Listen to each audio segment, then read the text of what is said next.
Hello बच्चों, आज हम करने वाले हैं कक्षा 7 की गणित की वर्कशीट नंबर 15 राष्ट्रीय राजधानी क्षेत्र दिल्ली की शिक्षा निदेशालय द्वारा जारी की गई है। 17/11/2020 के लिए वर्कशीट है बच्चों।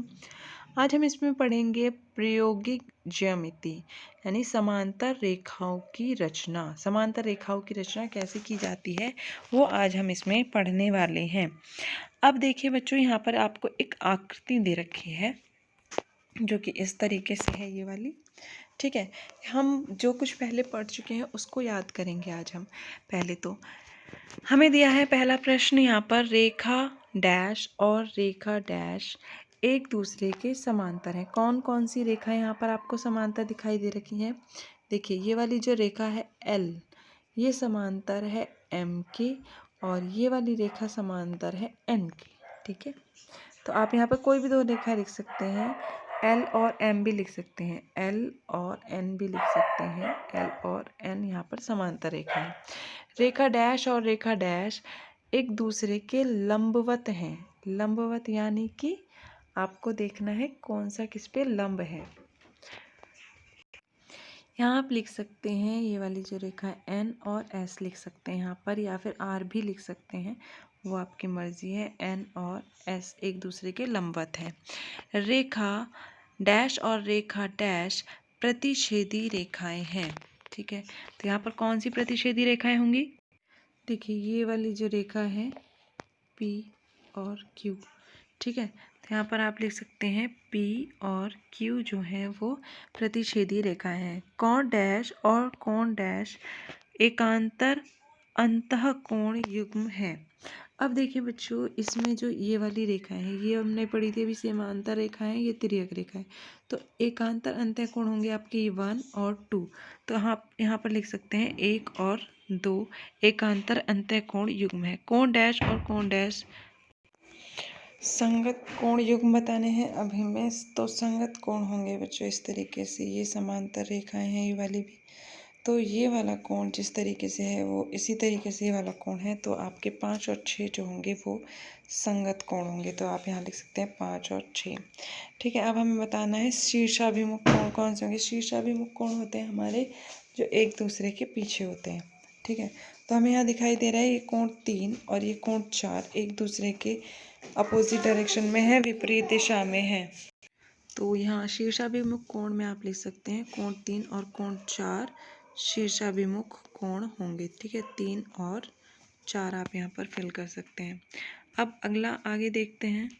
अब बच्चों, यहाँ पर आपको एक एक्टिविटी दी हुई है जिसमें आपको ये दिया हुआ है कि दी हुई रेखा के बाहर एक दिए गए बिंदु से होकर गुजरने वाली समांतर रेखा खींचना। तो किस तरीके से समांतर रेखाएं खींची जाएंगी वो यहाँ पर एक एक्टिविटी है, इसको आप करके देख सकते हैं। ठीक है, अब आगे देखते हैं। यहाँ पर आपको बच्चों बोला गया है पैमाने और प्रकार के प्रयोग से समांतर रेखा की रचना करना। कि समांतर रेखा प्रकार से और पैमाने से आप किस तरीके, पैमाना आपका स्केल होता है, प्रकार आप जो प्रकार से बनाते हैं।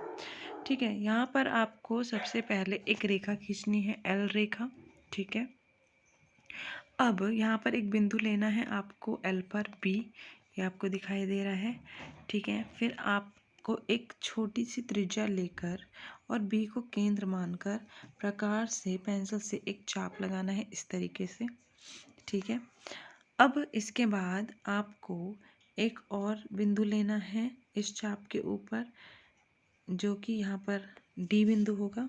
ठीक है, अब इसे काटते हुए आपको एक रेखा खींचनी है AB। ओके, अब इस रेखा के समांतर आपको दूसरी रेखा कैसे खींचनी है, चलिए एक बार फिर से समझते हैं। एक रेखा ली हमने L। ओके, अब इस पर एक बिंदु ले लिया हमने B। अब B से एक हमने रेखा खींची, एक कोण बनाया AB।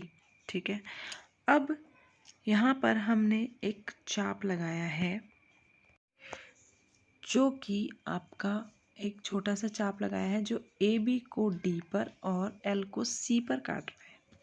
ओके, अब हमें क्या करना है, A को केंद्र माना है। ठीक है, वही दूरी रखनी है और एक ये चाप बनाना है। ठीक है, FG ई, जो कि जी जो है वो ए बी पर कट कर रहा है, ठीक है। अब डी सी जो है जितने प्रकार जितना ये डी और सी है ये वाला, इतना ही हम प्रकार को खोलेंगे। इतना खोलने के बाद हम जी को केंद्र मानकर यहाँ से इस तरीके से एक चाप लगाएंगे जो कि ई एफ चाप को एच पर कट करेगा। अब हमें क्या करना है बच्चों, अब ये जो हमारा एच पर कट हो रहा है, ए से मिलाते हुए हमें एक रेखा खींच देनी है इस तरीके से सीधी।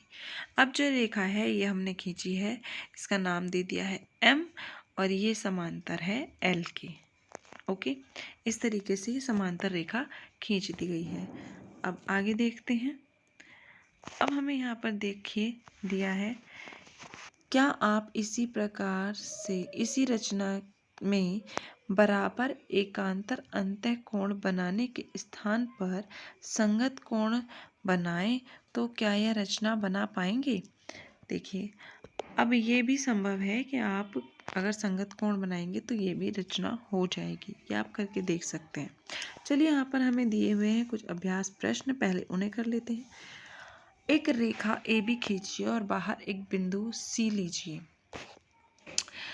पैमाना स्केल और प्रकार का प्रयोग करते हुए सी से होकर ए बी के समांतर एक रेखा खींचिए। देखो बच्चों, यहाँ पर ए बी की जगह आप एक्स वाई खींच सकते हैं, यहाँ पर दिया हुआ जैसे एक्स वाई। एक रेखा खींची, ठीक है। उसके बाहर एक बिंदु पी ले लिया, ये ओके, ये रहा आपका बिंदु पी, यहाँ पर आपको दिखाई दे रहा है ये वाला। अब स्केल और प्रकार का प्रयोग करते हुए पी से होकर हमें एक समांतर रेखा खींचनी है, ठीक है। अब इस बिंदु से हमने इस पर एक रेखा मिला ली यहाँ पर, ठीक है, कहीं पर भी मिला सकते हैं, हमारी मर्जी है वो। अब हमने क्या किया कि प्रकार को इस पर रखकर इस बिंदु पर, इसका भी कुछ नाम दे सकते हैं आप, क्यू दे दीजिए। अब यहाँ पर इसको केंद्र मानकर इस वाले क्यू पॉइंट को यहाँ पर एक हमने चाप लगा लिया प्रकार की मदद से, ठीक है। अब क्या किया कि उस पी पर रखकर फिर से हमने यहाँ पर एक चाप बना लिया इस तरीके से, ये पी पर रखकर, ठीक है। अब देखा हमने कि ये यहाँ से यहाँ तक कितना प्रकार को खोल रखा है, ठीक है, प्रकार को इतना खोल दिया यहाँ से लेके यहाँ तक। अब हमने क्या किया कि ये जो चाप इस वाली पॉइंट पर जो कट कर रहा था, इस पे रख के फिर हमने ये एक चाप लगा दिया, ठीक है। अब जहाँ पर ये चाप कट कर रहे हैं, पी बिंदु से मिलाते हुए एक सीधी रेखा खींच दी। तो अब क्या हुआ, एक्स वाई के समांतर ये एक रेखा खींच गई जिसका नाम हमने दे दिया आर एस। ओके, अब अगला प्रश्न ये देखिए। अगला प्रश्न है बच्चों, एक रेखा L खींचिए और L पर स्थित किसी बिंदु पर लंब खींचिए। अब इस लंब रेखा पर एक बिंदु X लीजिए जो L से 4 सेंटीमीटर की दूरी पर हो और X से होकर L के समांतर एक रेखा M खींचिए। ओके, चलिए देखते हैं। यहाँ पर हमने क्या किया, एक रेखा खींच ली L, ठीक है, आपको दिखाई दे रही है यहाँ पर एक रेखा खींची है हमने, ये वाली L, ठीक। अब L के समांतर हमें एक रेखा खींचनी है M और उस पर एक लंब खींचना है, ये देखिए। अब इस रेखा पर कोई बिंदु पर L लंब खींचना है। अब L लंब कैसे खींचता है बच्चों, जिस रेखा को हमने खींचा है आप उसकी आधे से ज़्यादा दूरी लीजिए, ठीक है। मान लीजिए यहाँ तक दूरी ले ली इसकी, ठीक है। इस बिंदु पर रखकर यहाँ से यहाँ तक की दूरी, आधे से ज़्यादा दूरी ले ली। एक बार हमने इस बिंदु पर रखकर चाप खींचा, फिर एक बार इस बिंदु पर रखकर चाप खींचा। जहाँ ये दोनों चाप आपस में मिलेंगे वहाँ से हमने एक सीधी रेखा खींच दी। ओके, ये तो बन गया आपका लंब। अब क्या किया, अब इसको केंद्र मानकर एक छोटी दूरी लेकर ये चाप बना दिया, ठीक है। उसी दूरी से इस बिंदु पर रखकर हमने, जहाँ पर भी चाहे हम रख सकते हैं, कहीं पर भी रखे, और फिर हमने एक ये चाप बना दिया। अब हमने देखा कि यहाँ से यहाँ तक प्रकार कितना खुला हुआ है, ठीक है। प्रकार से पेंसिल से इसको खोल लिया इतना। अब हमने क्या किया, इसको केंद्र मानकर यहाँ पर इससे चाप को कट कर दिया, जहाँ पर ये कट हो रहे हैं दोनों और इसको मिलाते हुए हमने एक सीधी रेखा खींच दी जो इस वाली रेखा के समांतर है और इसका नाम हमने दे दिया है एम। आप यहाँ साफ साफ देख सकते हैं। ठीक है, अब आज की वर्कशीट में बच्चों इतना ही। आप इंग्लिश में भी ये प्रश्न देख सकते हैं। Draw a line L and draw a perpendicular line on any point lying on L. Take a point X on this perpendicular line which is at the distance of 4 cm from line L. Draw a line M parallel to L passing through X. Okay, चलिए इस worksheet में इतना ही। मिलते हैं next worksheet में।